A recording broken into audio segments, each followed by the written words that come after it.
नमस्ते, मैं डॉक्टर राधा माली, घंटी आधारित शिक्षिका, अर्थशास्त्र विभाग, जलन कॉलेज चकधरपुर, कोल्हान विश्वविद्यालय से। आज का ये वीडियो यूजी सेमेस्टर 3 इकोनॉमिक्स के विद्यार्थियों के लिए है, पब्लिक फाइनेंस पेपर से रिलेटेड है। आज के इस वीडियो में हम लोग सीखेंगे कि एक अच्छी कर प्रणाली की प्रमुख विशेषताएं कौन कौन सी होती है। एक अच्छी कर प्रणाली में किन किन लक्षणों का होना जरूरी है। चलिए हम लोग आगे इसके बारे में बात करते हैं। एक अच्छी कर प्रणाली वह होती है जिसमें एक अच्छे गुण, एक अच्छे कर के जितने भी सिद्धांत दिए गए हैं उन सभी सिद्धांतों का मिला जुला रूप हो। जैसे इससे पहले के वीडियो में भी हम लोगों ने सीखा कि एक कर अच्छा होता है अगर उसमें समानता का, निश्चितता का, सुविधा, मितव्ययता, उत्पादकता और लोचशीलता का गुण होता है, विविधता होती है, निश्चितता उसमें होती है, वांछनीय होता है। तो ये सारे गुणों के बारे में हम लोगों ने बात कर चुके हैं। करारोपण के सिद्धांत से संबंधित हम लोगों ने बात किया हुआ है। तो करारोपण के सिद्धांत में जिन जिन गुणों को बताया गया है वे सारे गुण एक अच्छे कर में होने चाहिए। तो आज हम लोग देखते हैं कि एक अच्छी कर प्रणाली में क्या क्या और भी होना चाहिए। देखिए, एक बात तो ये है कि वो करारोपण के सभी सिद्धांतों को इंक्लूड करे। फिर उसमें क्या होना चाहिए, किसी भी देश की जो कर प्रणाली है ये डिपेंड करता है कि उस देश की सरकार जो व्यय करती है उसकी प्रकृति क्या है। सरकार की जो भी क्रियाएं हैं उन क्रियाओं से संबंधित वहाँ के नागरिकों की प्रतिक्रिया क्या है, उस देश की राजकोषीय नीति कैसी है और उस देश की आर्थिक दशा कैसी है, और आर्थिक दशा के साथ साथ उस देश का राजनीतिक उद्देश्य क्या है। तो ये सारी चीज़ें निर्भर करती है कि उस देश की जो कर प्रणाली है वो कैसी होगी, उसमें कौन कौन सी विशेषताएं होंगी।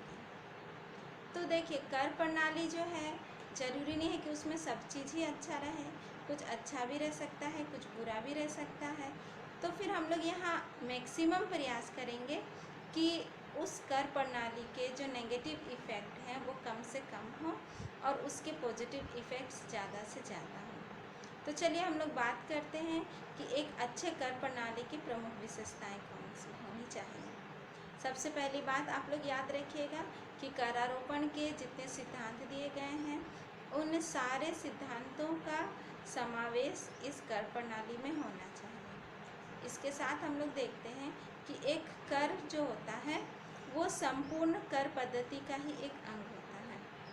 यहाँ देखिए, जब कोई भी देश किसी कर प्रणाली को अपनाता है तो ये ज़रूरी है कि उसमें वो विभिन्न करों का समावेश करे।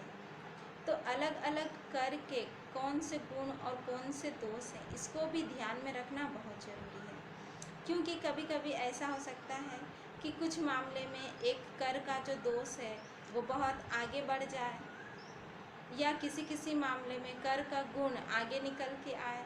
तो यहाँ ये ध्यान देना है कि जब अलग अलग करों का समावेश लिया जाता है तो टोटल हमारी इकोनॉमी में इन सभी तरह के करों का क्या प्रभाव पड़ेगा। प्रयास ये करना है कि उसके नेगेटिव इफ़ेक्ट कम पड़े और पॉजिटिव इफ़ेक्ट ज़्यादा पड़े। तो इस बात का ध्यान रखना है, क्योंकि जो हमारी कर पद्धति होगी उसके अंतर्गत कर एक व्यवस्था, एक अंग होगा। तो अलग अलग कर उसके अलग अलग अंग होंगे, तो उसको किस तरह से लगाया जा रहा है और उसके माध्यम से किस तरह से कर की वसूली की जा रही है, तो ये ध्यान देना बहुत ज़रूरी है। नेक्स्ट हम लोग देखते हैं कि एक अच्छी कर प्रणाली में अधिकतम सामाजिक लाभ का गुण होना चाहिए। कर प्रणाली ऐसी होनी चाहिए कि इससे समाज का कल्याण जो है वो अधिकतम हो, इससे धन के वितरण की असमानता जो है वो कम हो, रोजगार के नए अवसर सृजित करें तथा ये हमारे देश के लिए, विशेष वर्गों के लिए कल्याण का स्रोत बने। और इस तरह का कर प्रणाली होना चाहिए जो हमारे देश में जो सामाजिक कल्याण है, जो सोशल वेलफेयर है, उसको वो ज़्यादा से ज़्यादा और अच्छा कर सके। नेक्स्ट हम लोग यहाँ देखेंगे कि कर जो है वो न्यायपूर्ण होना चाहिए। एक कर प्रणाली जो है वो न्यायपूर्ण होना चाहिए। कर प्रणाली कैसे न्यायपूर्ण होगा, इसके पीछे हम लोग 3 आधार के बारे में बात कर सकते हैं। पहला आधार जो है कि मतलब कर को कैसे लगाया जाना चाहिए, तो कर लगाने के क्राइटेरिया को हम लोग 3 आधारों में बांट सकते हैं।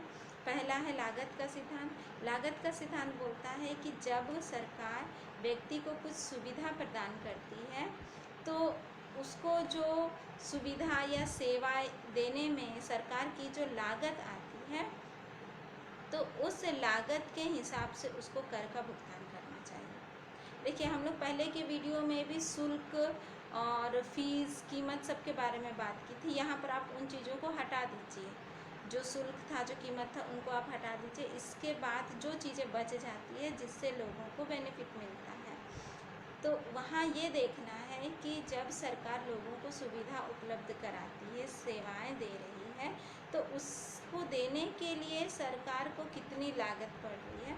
तो एटलीस्ट कर उतना होना चाहिए जितनी उसकी लागत है, उसकी लागत की वो भरपाई कर सके। तो इस तरह से ये न्यायपूर्ण होगा, ये एक आधार है। दूसरा आधार है लाभ का आधार। यहाँ सरकार को ये देखना है कि जब एक व्यक्ति सरकार के संरक्षण में रहता है, तो सरकार के संरक्षण में रह के उसको कितने लाभ की प्राप्ति होती है।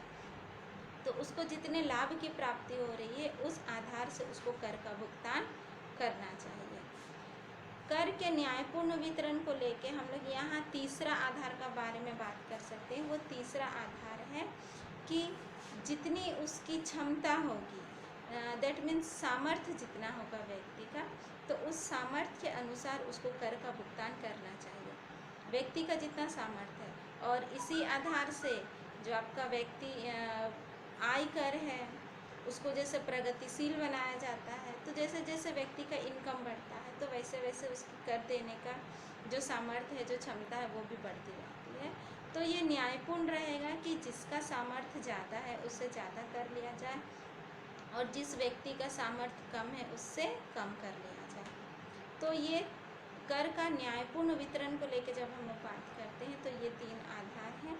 तो इसके आधार से कर का जो है न्यायपूर्ण वितरण किया जा सकता है। तो एक अच्छी कर प्रणाली में वो गुण होना चाहिए कि समाज में वो कर के भार का जो वितरण है उसको वो न्यायपूर्ण ढंग से वितरित करें।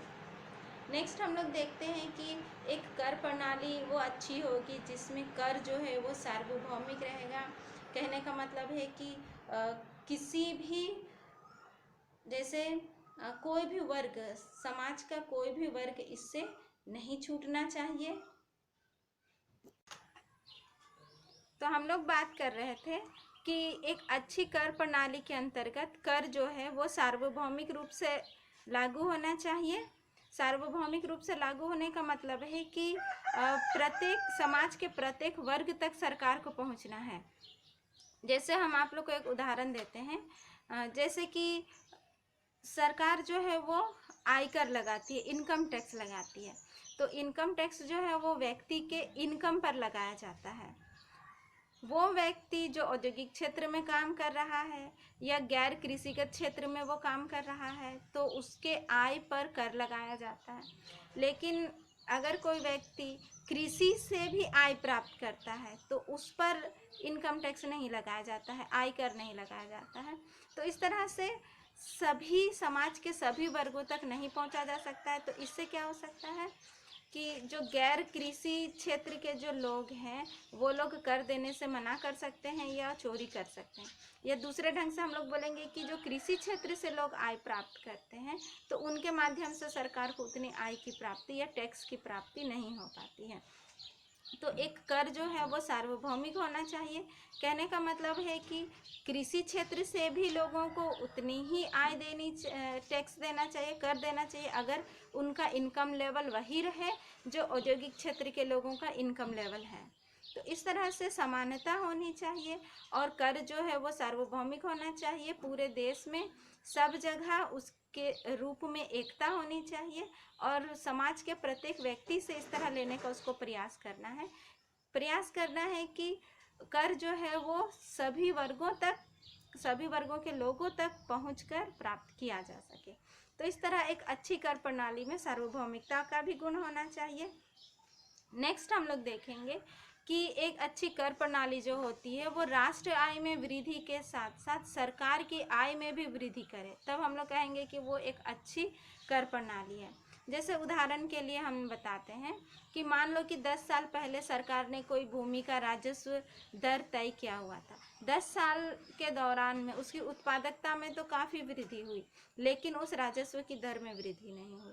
तो उत्पादकता में वृद्धि होने के चलते राष्ट्र आय में तो वृद्धि हो रही है, लेकिन कर की दर में वृद्धि नहीं होने के चलते सरकार की आय में भी वृद्धि नहीं हो रही है। ऐसे ही हम लोग देख सकते हैं कि बहुत सारे लाइसेंस या कुछ इंडस्ट्री वो सबसे रिलेटेड सरकार जब लाइसेंस की व्यवस्था करती है, दुकानों से रिलेटेड जब लाइसेंस की व्यवस्था करती है या उसके लिए जब वो चार्ज लेती है, तो वो एक बार फिक्स कर देती है और लंबे समय तक उसमें थोड़ा परिवर्तन नहीं करती है, लेकिन उसका बिक्री में तो परिवर्तन हो रहा है, उसके इनकम में तो वृद्धि हो रही है, लेकिन उससे मिलने वाले टैक्स में वृद्धि नहीं हो रही है। तो इस प्रकार हम लोग देखते हैं कि एक और तो राष्ट्र आय में तो वृद्धि होती है, लेकिन सरकारी आय में वृद्धि नहीं हो पाती है। तो एक अच्छी कर प्रणाली वैसा होना चाहिए जो राष्ट्र आय में वृद्धि के साथ साथ सरकारी आय में भी वृद्धि करे। नेक्स्ट हम लोग देखेंगे कि एक अच्छी कर प्रणाली में जो है वो दोनों करों का समावेश होना चाहिए, प्रत्यक्ष कर और अप्रत्यक्ष कर, तो दोनों करों का समावेश होना चाहिए ताकि ज़्यादा से ज़्यादा कर की दर को प्राप्त किया जा सके, ज़्यादा से ज़्यादा अमाउंट जो है वो टैक्स का वो कलेक्ट किया जा सके। इसीलिए सरकार को दोनों कर का समावेश करना चाहिए। जैसे उदाहरण के लिए अगर प्रत्यक्ष कर लगाते हैं, आय कर लगाते हैं, संपत्ति कर लगाते हैं, तो इससे क्या होता है, समाज के धनी वर्गों तक पहुंचा जा सकता है। लेकिन अगर सरकार अप्रत्यक्ष कर लगाती है, वस्तुओं पर कर लगाती है, तो इससे गरीब वर्ग तक भी पहुंचा जा सकता है, क्योंकि गरीब वर्ग भी बहुत सारी वस्तुओं को खरीदते हैं, उनका उपभोग करते हैं। तो इस तरह सरकार जब प्रत्यक्ष कर और अप्रत्यक्ष कर दोनों को लगाएगी, दोनों करों का समन्वय करेगी, तो उससे इनकम अधिक होगी और ये एक अच्छी कर प्रणाली का ये एक विशेषता है।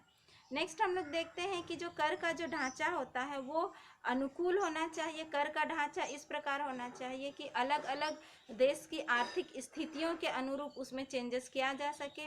कर के ढांचे के अनुसार, जैसे अगर देश में मुद्रास्फीति की स्थिति आती है, आर्थिक उच्चावचन होते हैं, या हमारे देश में पूर्ण रोजगार की व्यवस्था करनी है, या दीर्घकालीन विकास की प्रक्रिया की ओर आगे बढ़ना है, या कोई संकटकालीन स्थिति से निपटना है, तो इस तरह के सिचुएशंस में कर से अच्छे इनकम आने चाहिए और इस तरह के सिचुएशंस को हैंडल करने में कर जो है वो सक्षम होना चाहिए, तभी हम लोग कहेंगे कि वो एक अच्छी कर प्रणाली है। नेक्स्ट हम लोग एक अच्छी कर प्रणाली के अंतर्गत देखते हैं कि यह करदाताओं के अधिकार एवं उनकी समस्याओं का भी ध्यान सरकार को रखना चाहिए। तो करदाताओं के अधिकार के अंतर्गत हम लोग देख सकते हैं कि कर जो है वो सरल होना चाहिए और उसको पे करना सुविधाजनक होना चाहिए। कर पे करने के लिए, टैक्स पे करने के दौरान सरकार को जितना हो सके उतना इंटरफेयर कम करना चाहिए और इस तरह से उसको प्रणाली, एक सिस्टम बना देना चाहिए कि व्यक्ति जो है बिना कर की चोरी किए वो कर का भुगतान करते रहें। फिर हम लोग यहाँ देखेंगे कि बहुत बार ऐसा होता है कि कर जमा करने के दौरान लोगों को बहुत सारी परेशानियों का सामना करना पड़ता है। तो सरकार को ये ध्यान रखना है कि जब लोग टैक्स पे करते हैं, कर का भुगतान करते हैं, तो उस समय जो भी परेशानियां उन्हें आती है तो उन परेशानियों का समाधान वो जल्द से जल्द करें ताकि वो लोग कर का भुगतान कर पाए। और ये तब संभव है जब हमारे देश की जो है वो प्रशासन व्यवस्था अच्छी होगी और कुशलतम ढंग से हमारा जो प्रशासन है वो काम करे और लोगों की समस्याओं का समाधान जल्द से जल्द निकाले, तभी सरकार ज़्यादा से ज़्यादा कर की रकम प्राप्त कर सकेगी। नेक्स्ट हम लोग देखते हैं कि एक अच्छी कर प्रणाली जो है वो आर्थिक विकास के अनुकूल होना चाहिए और जितना हो सके इसे उत्पादन और वितरण में अच्छा प्रभाव डालना चाहिए। इसका हमेशा ये प्रयास रहना चाहिए कि उत्पादक क्षेत्रों में उत्पादकता में वे वृद्धि करें और आय एवं रोजगार के अवसरों को बढ़ाएं और देश को आर्थिक विकास की ओर लेते चले। तो इस तरह आर्थिक क्रियाओं को भी सपोर्ट करे और देश को आगे बढ़ाए। तो इस तरह हम लोगों ने बात की कि एक अच्छी कर प्रणाली में कौन कौन सी प्रमुख विशेषताएं होनी चाहिए। तो आज के इस वीडियो में हम लोगों ने जाना कि एक अच्छी कर प्रणाली की प्रमुख विशेषताएं कौन कौन सी होती है। तो आज के लिए इतना ही। अगले वीडियो में मैं फिर उपस्थित होंगी। तब तक के लिए धन्यवाद।